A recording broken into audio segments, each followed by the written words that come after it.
I want to show you what's been going on with the 56 project, what OpenClaw actually does for me, what has surprised me, and whether this AI assistant thing is real or just a bunch of hype.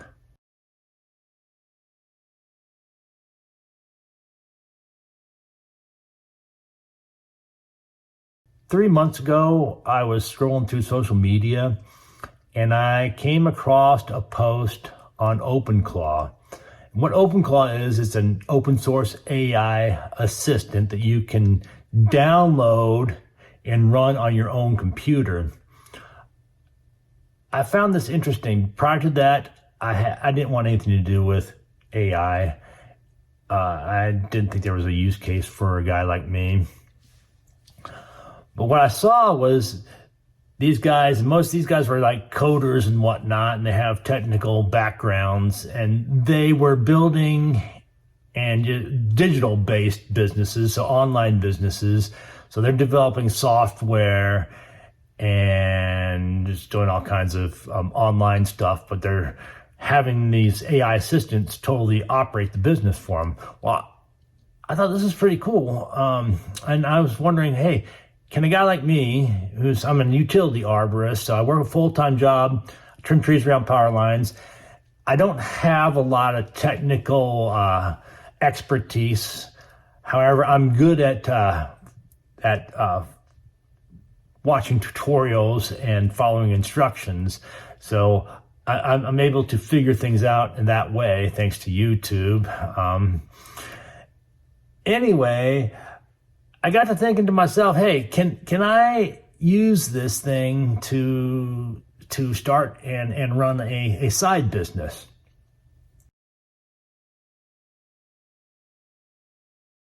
One of the purposes of this channel is documenting how I am starting, how I'm using AI to start and run my part-time drone business. So while we were brainstorming ideas for my channel name, we landed on 56 being my age and how a 56-year-old is using a 56-year-old without a lot of technical experience or YouTube experience on that. So how a 56-year-old is using AI to start and run a small business. So 56 was kind of our theme, and we landed on between 56 Project and 56 Forward. Well, 56 Forward is the name that we decided on for the YouTube channel. And the 56 Project is the part of the channel where I am documenting my journey. So I'm a non-technical guy. Well, I have some technical skills. I'm good at motion graphics and video editing. You know I can find my way around a computer, but for the most part, I'm a non-technical dude. I'm a tree trimmer. I trim trees around power lines for a living. The 56 Project is all about how a 56-year-old utility arborist is starting and running a business using AI. It's all about documenting the tools, the AI tools that I'm using, and the processes that I'm using to get this done.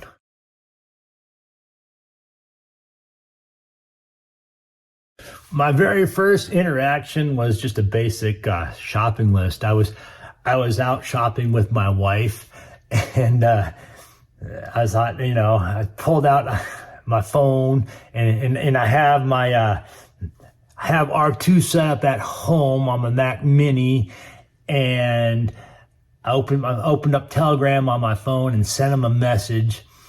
I asked him to build me a shopping list. And a few minutes later, he came back with an Apple Notes shopping list. And I thought it was just so awesome. Which was fun. It was a fun experience setting the thing up on on my Mac Mini, on my, at home on my desk, and communicating with it while we're out shopping. We've come a lot further since. I have him building my website. I have him helping rebuild my sister's website for her business. I have him sending me daily briefings. He's tracking all my expenses. He's tracking my flight logs. He's helping me with my all my drone flights, with my planning. So we've come a long way. Well, long ways. There's a long ways to go, but this tool it's surprising me with how much fun it is to have, but also how it's exponentially made me more productive.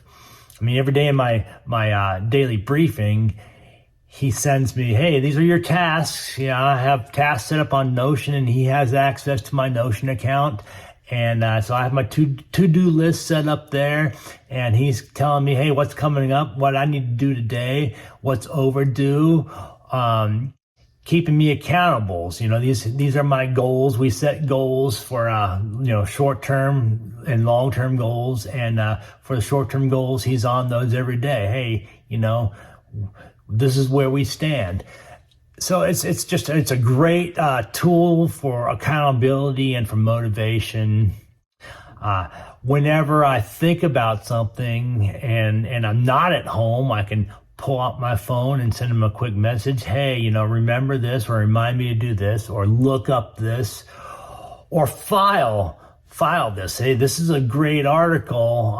This is a good teaching article. Can you file this for me? And he'll file it. He'll run it through the wiki, distill all the information, and save that for later use.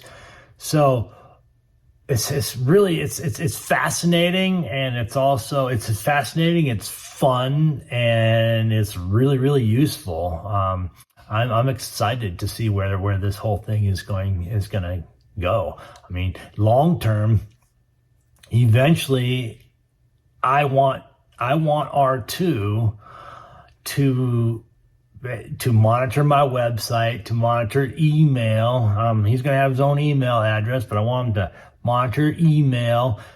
I want him to monitor basically all customer communication. So while I'm working my regular 9-to-5 job, he can be marketing. He can be responding to inquiries. He can be selling jobs and setting them up and basically scheduling them so that when I come home, I can go out and just perform the work and deliver the product, and I don't have to worry about the rest. So that's my vision for this project, and we're getting there. And there's a lot of work left. There's a lot of kinks to work out. But here's the thing: there is a whole army of tech guys out there working on this stuff, and I'm just taking what they're building for free, and I'm implementing it into my own workflows. So that's this amazing and exciting part of all this is to see where it's come from 3 months ago, me being excited about having a computer build me a shopping list, to actually composing emails and composing website content and helping me study for the part 107 and all the stuff that's going on. It's wild to see how far this has come. I'm not quitting my day job anytime soon, but I'm really excited about the possibility of building this system, figuring this system out, learning the tools that are out there and they exist for everyday average people.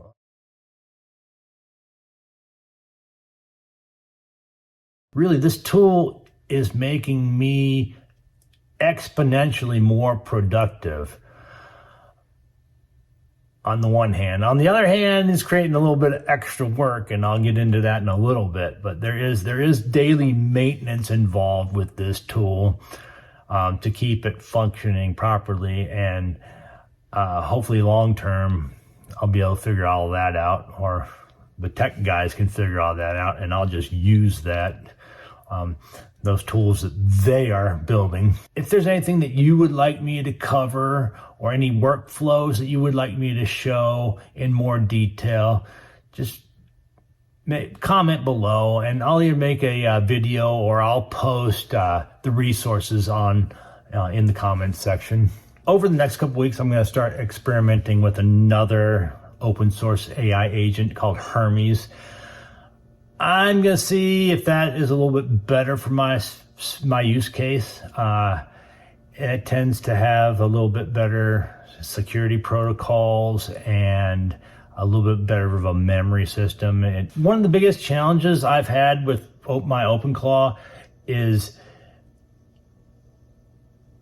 feeding it the correct prompt. So a lot of times, if you don't give it the proper prompting, so if you don't feed it the proper context, then the output is not always going to be what you want. So for example, I said recently, I asked it, hey, so what did this person say about this project? And it'll come back and say, well, I don't have the context for that. So instead I have to say, hey, look in this file, this specific file, for this information. So my dream, my hope for the future is that I can just say, hey, what about this? And it'll come back with, this is what we talked about, or this is what this person talked about. So I'm going to start experimenting with Hermes and see if that doesn't have a better memory system. So the memory is right now is way better than just a chat bot. As we've built this whole file system, especially what's really interesting is the Obsidian memory, or the Obsidian knowledge bases that I'm building, or that we're building with Obsidian. It's pretty amazing stuff. And if you're interested, comment below, and I'll make an in-depth video on how I'm using Obsidian to build these knowledge bases. But basically everything that we've worked on this project and the other projects we're working on, it's all in one place. So my AI assistant can go ahead and access that file, that folder, and just basically know everything that we've been talking about, everything we've been working on. Some of the drawbacks are there's a lot of work, daily maintenance. I have it running a daily cron job where it does a daily self review, reviews all of its current, core memory files and skill files, and looks for any inconsistencies. And I usually spend about a good half an hour every day going through those files one by one, or going through the findings one by one, to keep the whole system maintained. Because again, I'm throwing a lot of information at it, and I want it to be correct. I often find files that are outdated, and I don't want those in my system. Sometimes it just hallucinates and throws out wacky answers to questions that I have. A good example was today. It recommended some alternate areas to fly in, and one of them was the Grandridge area. And I had no idea what is the Grandridge area, and I asked it, and the response was, I don't have verified coordinates for Grandridge. I threw it out as a vague suggestion, but don't actually know where it is. Sorry for the confusion. So sometimes you get these wacky responses that make absolutely no sense. So that's an issue, but I think we're gonna, right now, with the whole I think that's just an unavoidable issue right now. It is a little bit concerning for the future, for what my plans are for having it handle all my messages and my customer communications. I do not want it throwing out these wacky comments. So it's something that I'm going to continue to test and work on before I actually cut it loose to handle business communications. But yeah, the challenges are, there's a steep learning curve. You have to be good at following instructions. There's daily maintenance. I'm hoping when I experiment with Hermes, I'm hoping there's going to be less maintenance, because my biggest maintenance issues are with the memory system. And it's getting better, especially since I've been building these knowledge bases. At first, it was like all the files were just kind of dumped into R2's workspace, and he would have to dig through all that. Now that we have the knowledge bases set up, it's built a wiki and more of an indexing system to where it can find the information a lot quicker. There's still times when it loses information and I have to go digging for it, but it's getting better, and I'm hoping Hermes will be better, but we'll see. We'll see. There's this is all new stuff. And there's a lot smarter people working on this who are fixing these problems, and I'll just use what they provide. The main takeaways here are that there are tools available that will help regular people like me and you to become more organized and more efficient in your day-to-day business, your day-to-day lives. There is a steep learning curve, but I'm finding out it's all worth it. This has been a really exciting journey. And I'm just a regular guy, and if I can do this, so can you. Comment below if there's anything that you would like me to show you in detail. I'll make a video, or I will post links to some of the resources that I use. Subscribe to follow my journey. Next video is going to be flight footage from my second flight. Let me know in the comments, what would you want AI to handle for your business? Maybe a regular guy can show you what I'm doing to succeed.